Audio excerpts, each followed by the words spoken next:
It is one of the most isolated places a human being has ever chosen to live.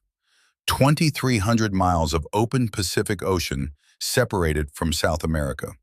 Even further separates it from anywhere else. For decades, science was certain of one thing about this island. Whoever built the giant stone giants staring out to sea came from the West, from Polynesia, from Asia, carried here on the last great wave of human migration on Earth. They arrived. They never left. And they certainly never crossed thousands of miles of open ocean to reach the Americas. One explorer disagreed, and the entire scientific world mocked him for it for 60 years. Then geneticists opened the DNA of the island's descendants and found something that shouldn't have been possible, sitting quietly in their blood since before Columbus was born.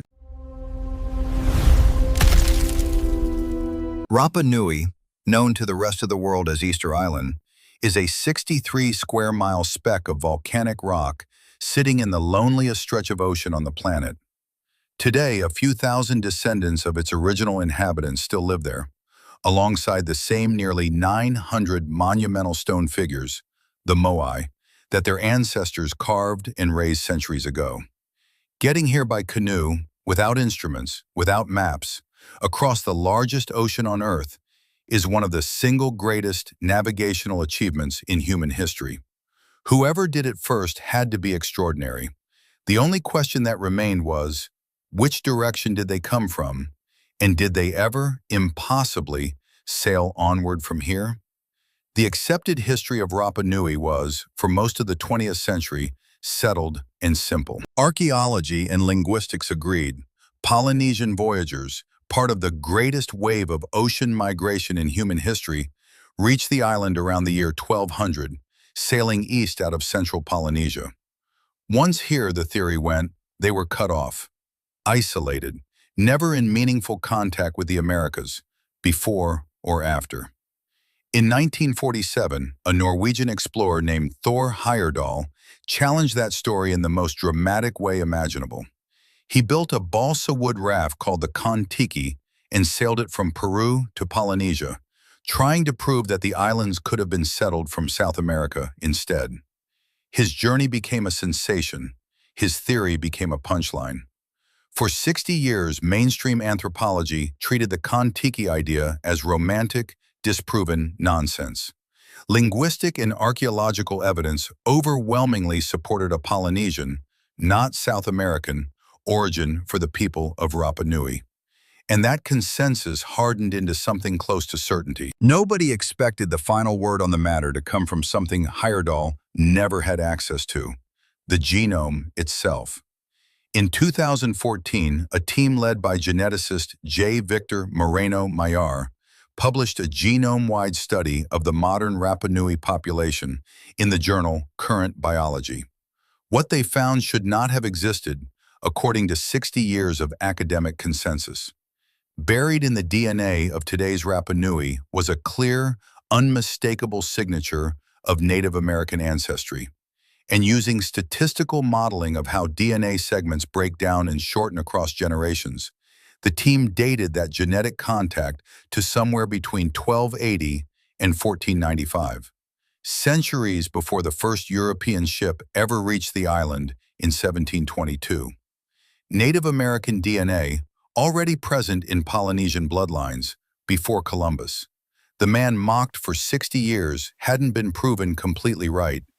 Polynesians hadn't been settled from South America, but somehow, somewhere, contact between the two had happened. And it left a mark that survived 5 centuries, waiting in modern blood to be read. For a few years, the story seemed closed. Then it fell apart again. Researchers went back to test actual ancient skeletal remains from Rapa Nui, real bones from real individuals who lived both before and after European contact, rather than DNA from living descendants centuries removed from the event. And the ancient genomes told a completely different story. No Native American ancestry at all, not a trace. 2 serious genetic studies, one using modern descendants, one using ancient skeletons, directly contradicting each other about whether the most important contact event in the island's history ever happened. Three explanations have tried to reconcile this contradiction. As of today, none of them has been fully dismissed. The first says the ancient skeletal sample was simply too small and too specific to catch a rare event. A handful of ancient individuals, tested from one time period, might easily miss a genetic contribution that was present in the wider population, but didn't happen to appear in the exact bones recovered. Absence of evidence in a sample this size isn't necessarily evidence of absence. The second theory reframes the entire question. A landmark 2020 study led by geneticist Ioannidis and published in Nature tested not just Rapa Nui but 16 other Pacific Island populations, alongside indigenous groups along the Pacific coast of the Americas. It found Native American ancestry not only in Rapa Nui, but scattered across other Polynesian islands too, with statistical modeling pointing to a single contact event around the year 1200 in central eastern Polynesia, before Rapa Nui was even settled. Under this theory, the Native American DNA didn't arrive at Rapa Nui directly. It arrived already mixed into the Polynesian voyagers who founded the island in the first place, meaning the contact happened somewhere else entirely, generations earlier, carried here by people who didn't even know they were carrying it. The third theory comes from the most recent research. A 2024 study analyzing ancient Rapa Nui genomes directly found renewed evidence supporting real pre-European contact with the Americas after all, while also dismantling a separate, decades-old myth about the island, the so-called ecocide theory that claimed the Rapa Nui had collapsed their own population through environmental overuse before Europeans arrived. The same ancient DNA that revived the American contact theory also showed a population that remained stable and resilient, not one that destroyed itself.